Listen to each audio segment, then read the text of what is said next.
रणदीप सुरजेवाला जी,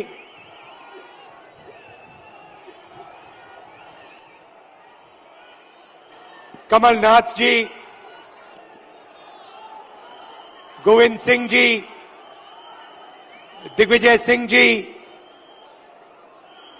कमलेश्वर पटेल जी, जीतू पटवारी जी, तनखा जी, सुरेश पचौरी जी, कांतिलाल भूरिया जी, कुणाल चौधरी जी, stage पे Congress party के वरिष्ठ नेता, हमारे प्यारे कार्यकर्ता,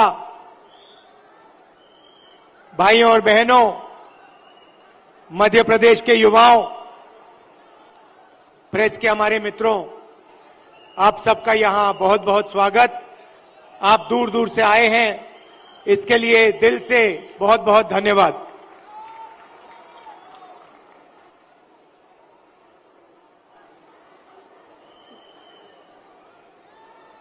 विचारधारा की लड़ाई है।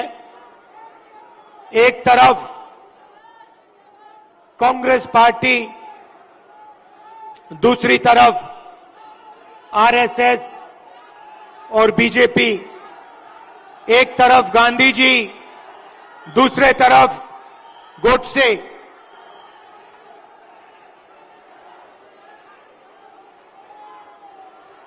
ये भैया इनको दिखाई नहीं दे रहा है।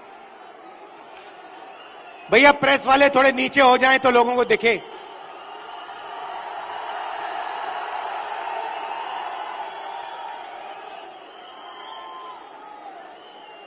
बात सही है, क्योंकि प्रेस वाले हमारी मीटिंग तो दिखाएंगे ही नहीं।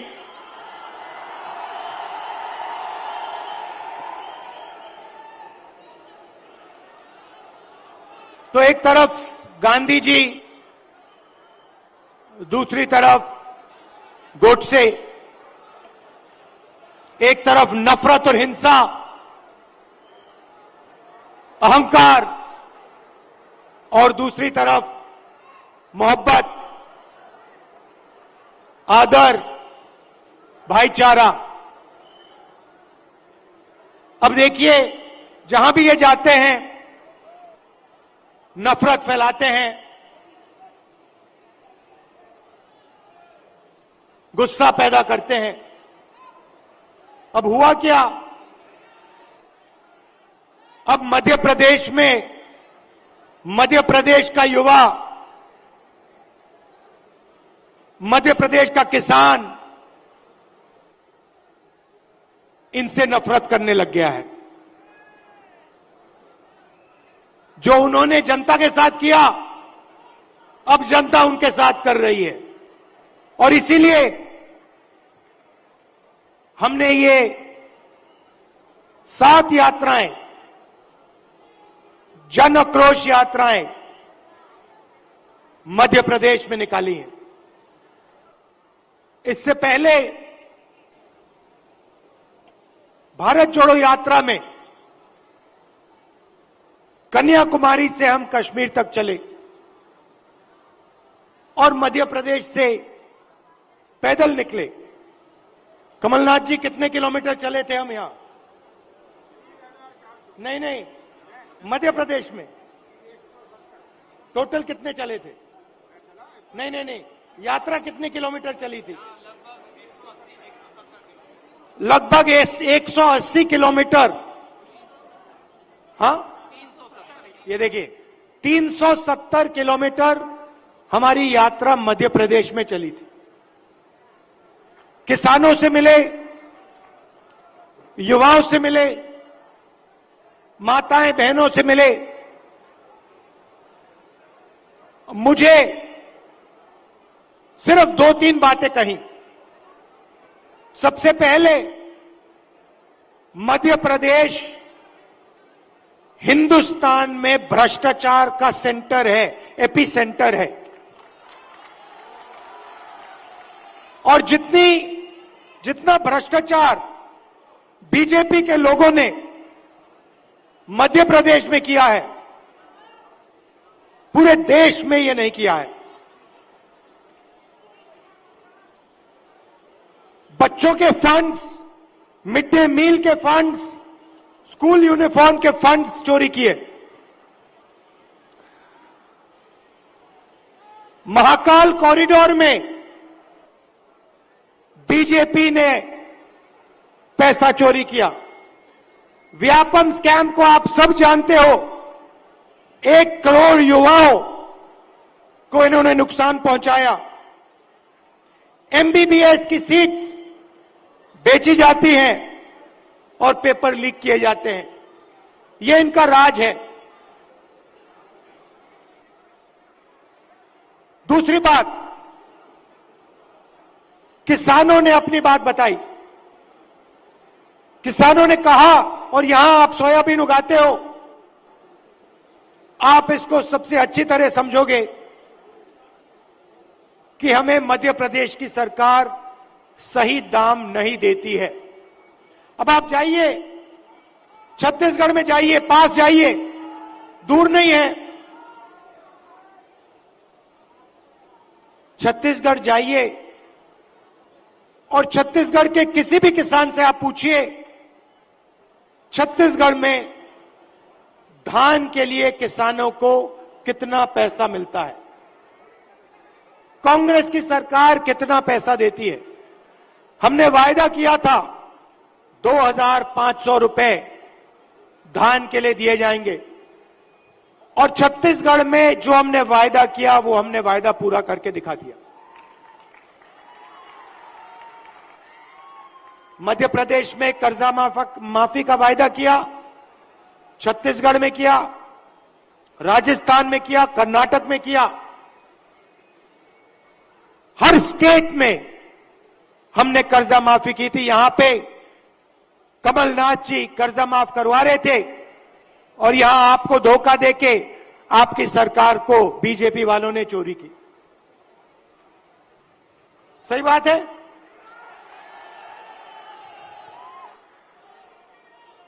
भाई और बहनों, 18,000 किसानों ने यहां पे पिछले 18 साल आत्महत्या की है। 3 किसान हर रोज मध्य प्रदेश में मरते हैं। ये इनकी सरकार है। क्यों? क्योंकि ये चुने हुए लोगों के लिए काम करते हैं। पहली बार हिंदुस्तान की हिस्ट्री में पहली बार किसान टैक्स दे रहा है। इन्होंने जीएसटी लागू की और 5 कानून लाए, काले कानून, किसानों को दबाने के, खत्म करने के कानून। हिंदुस्तान के सारे किसान इनके खिलाफ खड़े हो गए। नरेंद्र मोदी जी कहते हैं किसानों के फायदे के लिए मैं ये कानून, काले कानून लाया हूं। अगर किसानों के फायदे के लिए कानून लाए तो किसान सड़क पे क्यों उतरे हैं?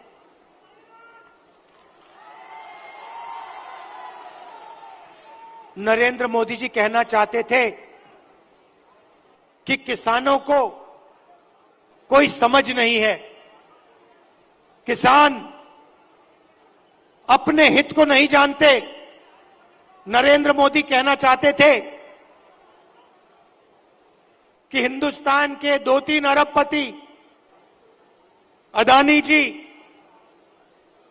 किसान को फायदा पहुंचाने के लिए काम करते हैं।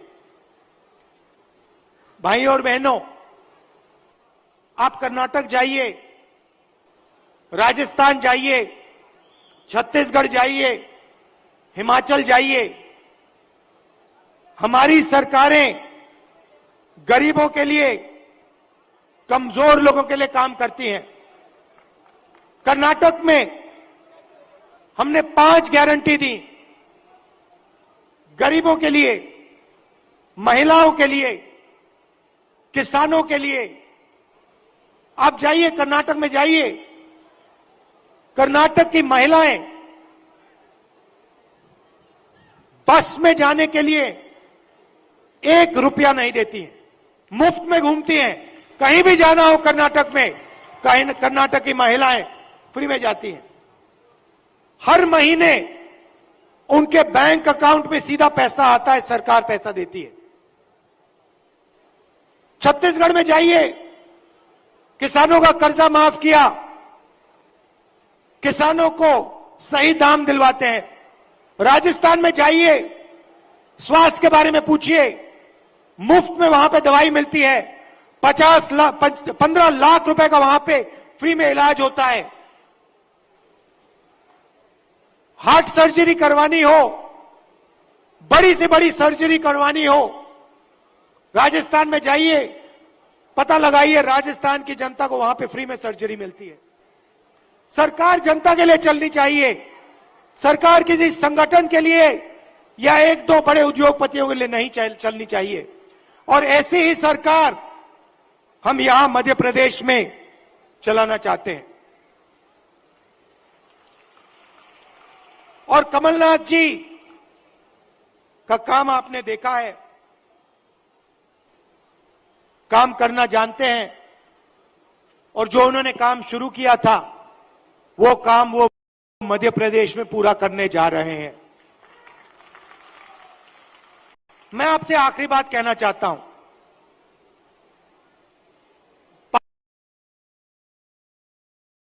पार्लियामेंट में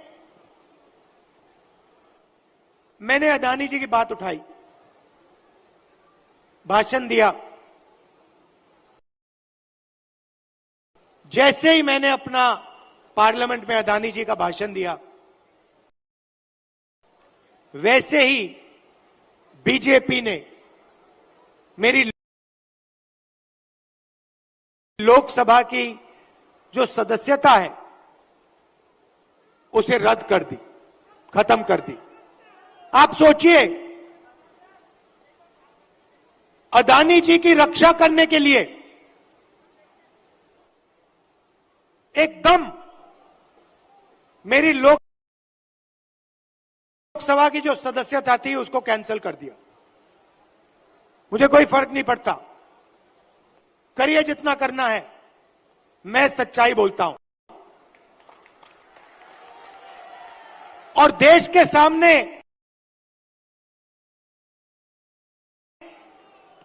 एक सच्चाई अदानी जी हैं। पोर्ट्स देख लीजिए, एयरपोर्ट्स देख लीजिए, इंफ्रास्ट्रक्चर देख लीजिए, धान के साइलोज देख लीजिए, हर जगह आपको अदानी जी दिखाई देंगे। अदानी जी किसानों के जेब में से हर रोज जेब में से आपका पैसा लिया जाता है। इंफ्रास्ट्रक्चर में, डीजल में, पेट्रोल में, फर्टिलाइजर में आपके जेब में से पैसा निकलता है और सीधा इन दो उद्योगपतियों के जेब में जाता है। मैंने मीडिया की बात की, मैंने मजाक में कहा कि मीडिया वाले हमारी मीटिंग तो दिखाएंगे नहीं। मोदी जी का चेहरा 24 घंटा दिखेगा, शिवराज जी का चेहरा 24 घंटा दिखेगा। क्यों? क्योंकि इनका रिमोट कंट्रोल अदानी जी के हाथ में है। देखिए, ये मुस्कुरा रहे हैं, प्रेस वाले मुस्कुरा रहे हैं, इनके बेचारे की गलती नहीं है, ये रिपोर्टर है, इनकी गलती नहीं है, ये सच्चाई जानते हैं। रिमोट कंट्रोल पीछे से कंट्रोल करता है। एक और सच्चाई है, और वो सच्चाई शायद अदानी जी से भी बड़ी सच्चाई है। कुछ दिन पहले बीजेपी ने महिला आरक्षण की बात की। महिला आरक्षण में हमने एक सवाल उठाया, कांग्रेस पार्टी ने उठाया, बीजेपी ने कोई जवाब नहीं दिया।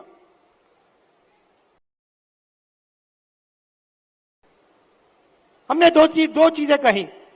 हमने पहले कहा, देखिए ये महिला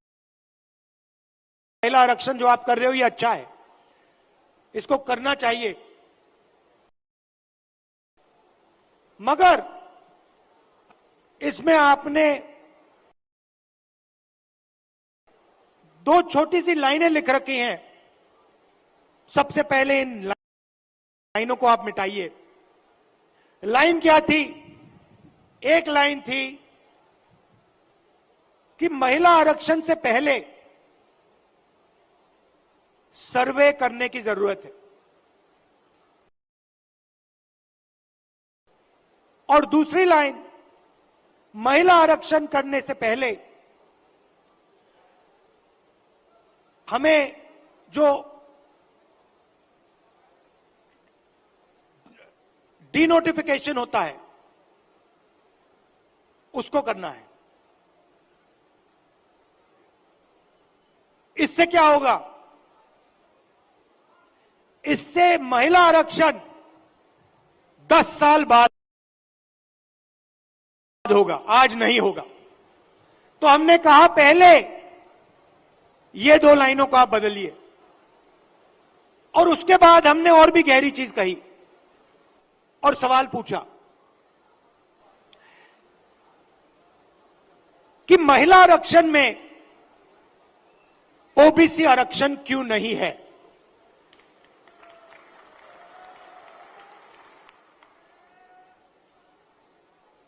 ओबीसी आरक्षण महिला आरक्षण में आपने क्यों नहीं दिया?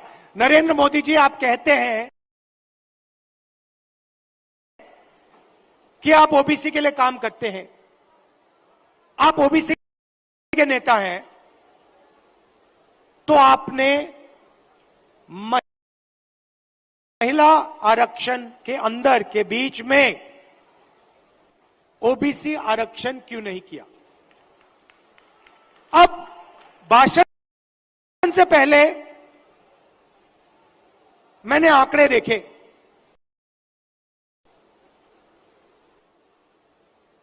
और मैं हैरान हो गया। भाइयों और बहनों, नरेंद्र मोदी कहते हैं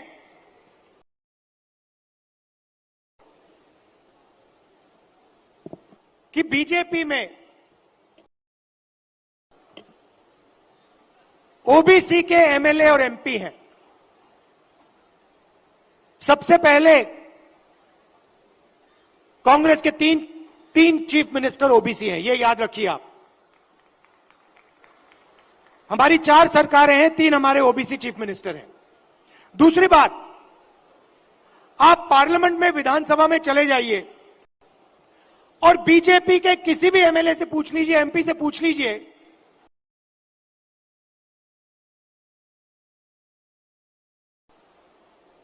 आपसे कुछ पूछा जाता है क्या? जब कानून बनाए जाते हैं, आपसे कुछ पूछा जाता है? आपको कहेंगे भैया हमारे से कुछ कोई नहीं पूछता। कानून आरएसएस वाले लोग बनाते हैं, कानून अफसर बनाते हैं, कानून बीजेपी के एमएलए और एमपी नहीं बनाते। सच्चाई भाइयों और बहनों एक और है। सच्चाई यह है कि हिंदुस्तान को 90 अफसर चलाते हैं।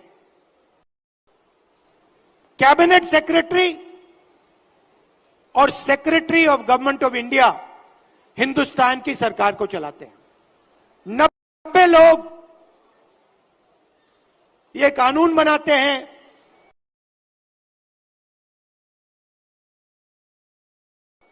ये निर्णय लेते हैं पैसा किधर जाएगा, कितना पैसा कहां जाता है।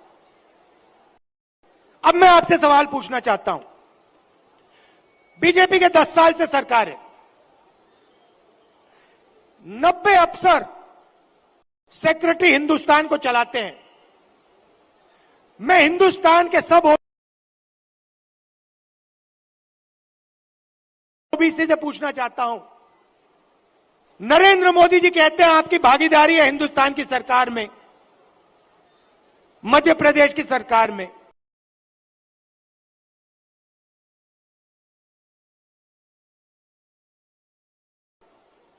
आप मुझे बता दो आपका ध्यान इधर उधर करते हैं। दूसरा सवाल आपसे पूछता हूं, हिंदुस्तान की सरकार का बजट लाखों करोड़ रुपए का बजट है। मैं आपसे पूछता हूं, ये जो 3 ओबीसी अफसर हैं, इनकी भागीदारी कितनी है? ये बजट पे कितने रुपए पर निर्णय लेते हैं, मुझे बता दो। मैं आपको बताता हूं, तकरीबन 45 लाख करोड़ रुपए का बजट है। आप मुझे बताओ, ओबीसी अफसर कितने रुपए पर निर्णय लेते हैं, मुझे बता दो। नरेंद्र मोदी जी की ओबीसी की सरकार है, सब शांत, किसी को नहीं मालूम। क्यों? ये आपको नहीं बताना चाहते हैं, आपकी सच्चाई आपको नहीं बताना चाहते। सच्चाई भाइयों और बहनों ये है कि हिंदुस्तान के पूरे बजट में 5% की भागीदारी ओबीसी के अफसरों के हाथ में है। ओबीसी अफसर 3 हैं 90 में से, और 5% बजट को कंट्रोल करते हैं। यह है नरेंद्र मोदी जी का काम। नरेंद्र मोदी जी ओबीसी की सरकार नहीं चलाते हैं। नरेंद्र मोदी जी का काम, जो आरएसएस ने उनको दिया है, आपका ध्यान इधर उधर करने का है, नफरत फैलाने का है, हिंसा फैलाने का है। अगर सचमुच में नरेंद्र मोदी जी ओबीसी के लिए काम करते थे, तो 90 में से 3 अफसर ओबीसी के कैसे हैं? 3-4 साल पहले एक भी अफसर नहीं था ओबीसी का। हिंदुस्तान को तो ये चलाते हैं। शिक्षा में कितना पैसा जाएगा, स्वास्थ्य में कितना पैसा जाएगा, नरेगा कैसे बनेगा, भोजन का अधिकार कैसे डिजाइन होगा, ये तो इन अफसर निर्णय लेते हैं। भाई और बहनों, ओबीसी की सरकार नहीं है। और देखिए, जैसे ही मैं ये बात कहता हूं, आप नोट करना, आज मैंने यहां खुले में यह बात बोली है, ये सारे के सारे टीवी कैमरा बंद हो जाएंगे।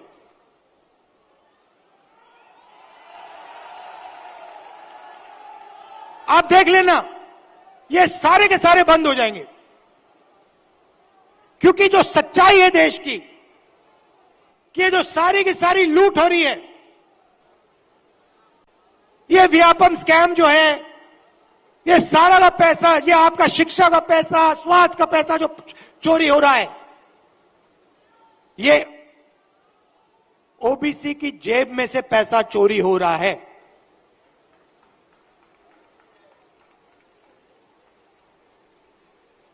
ये मैं आपसे कहना चाहता था, इसको आप मत भूलिए। सबसे जरूरी चीज, जैसे कमलनाथ जी को चोट लगी, आपको चोट लगी, सुना है, लगी ना? कमलनाथ जी यात्रा में निकले,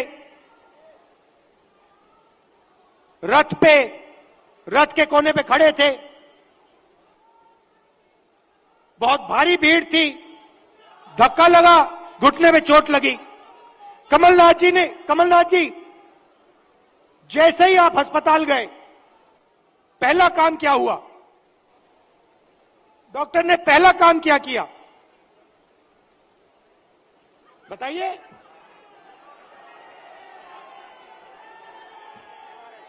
पहला काम डॉक्टर ने एक्सरे लिया, एमआरआई लिया। उसके बाद डॉक्टर ने कहा, हां, घुटने में यह प्रॉब्लम है।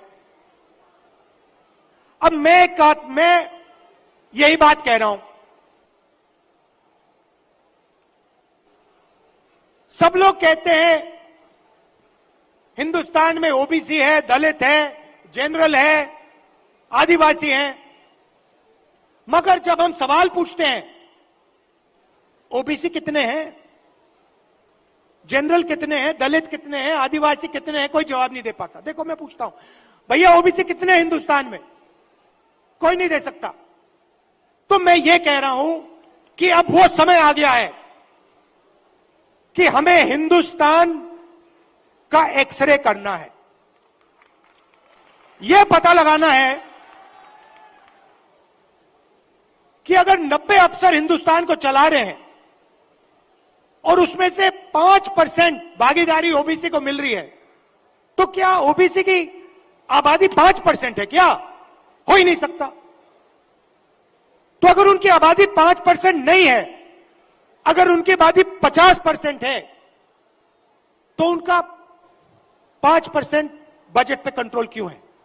उनका 50% बजट पे कंट्रोल क्यों नहीं है? अब जब मैं ये सवाल उठाता हूं, बीजेपी के लोग कांपने लग जाते हैं, नरेंद्र मोदी जी भाग जाते हैं, अमित शाह जी कुछ और कहते हैं, हिंदू मुस्लिम कहेंगे, नफरत फैलाने की कोशिश करेंगे। भाई और बहनों, देश के सामने एक ही मुद्दा है, कास्ट सेंसस। ओबीसी कितने हैं और उनकी भागीदारी कितनी होनी चाहिए, यह हिंदुस्तान के सामने सबसे बड़ा सवाल है। और कांग्रेस पार्टी की हिंदुस्तान में सरकार है, पहला काम यह हम करके दिखाएंगे। अब बीजेपी के पास मजे की बात सुनिए, कास्ट सेंसस कांग्रेस पार्टी ने किया, जब हमारी सरकार थी हमने किया। सारे के सारे आंकड़े नरेंद्र मोदी जी के पास हैं।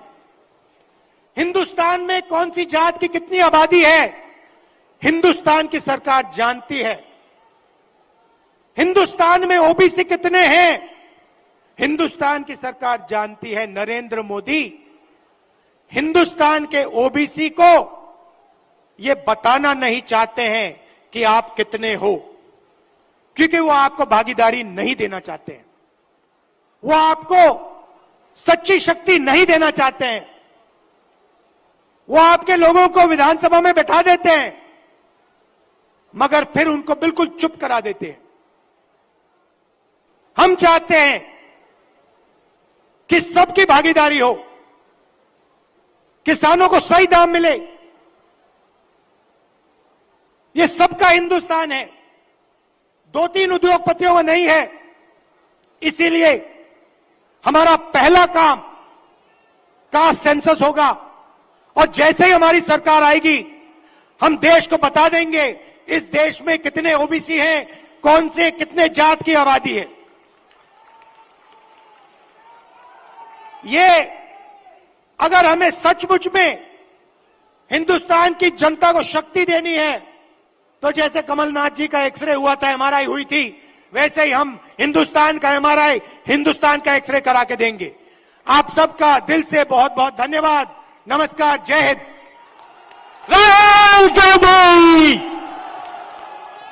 बहुत बहुत धन्यवाद। सबसे पहले राहुल जी का मेरा निवेदन है सबसे कि 2 मिनट ये स्वायत्ती शिक्षक भी आए और यहाँ पे पार्षद। एक और बात, कमलनाथ जी ने मुझे याद दिलाया। देखिए, कमलनाथ जी ने यहाँ पे 27%